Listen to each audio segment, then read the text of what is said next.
It's been 40 years since a 180-pound quarterback named Charlie Crist led the Green Devils onto the field at St. Pete High. Crist's athletic highlights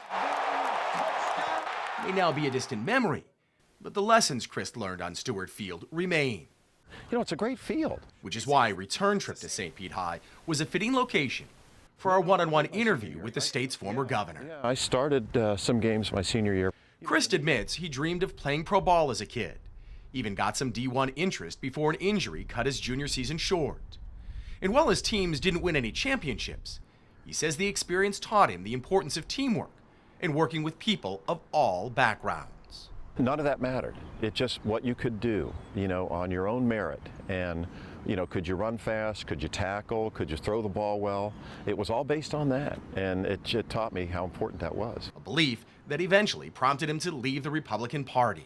The leadership of the party, as Jeb Bush said himself, is now perceived as anti-women, anti-minority, anti-immigrant, anti-gay, anti-environment, anti-education. I mean, it's a nightmare, you know, what they've become. Despite changing his position on everything from an embargo on Cuba and offshore drilling to amnesty for illegal immigrants and the Affordable Care Act, Crist insists his core values have always been the same.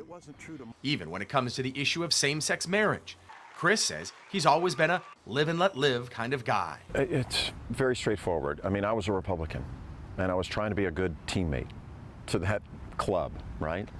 And I really felt like a round peg in a square hole. And it was hard, those kind of things. Today, Crist says he feels more comfortable than ever, insisting he is quick to let his critics' harsh words and insults roll off his back, even brushing off rumors of his sexual preference. In the last governor's race, they talked about the fact that I had fathered a child out of wedlock, and then on the other hand, that I was gay. I mean, they couldn't make up their minds about how they were going to come at me. So, does it bother me? I don't let it bother me, and I don't know. You know, people talk about people that are in the news, and that's just part of it. Squarely focused on a return to Tallahassee, Crist is not about to make any bold predictions, like his boyhood idol Joe Namath did before Super Bowl III. But the 57-year-old says never count him out. Why not have fun? Hell, you only live once, right? Because he's still got game. There you go. In St. Petersburg, Preston Rudy. Look at that. Here we go into the end zone. 10 News.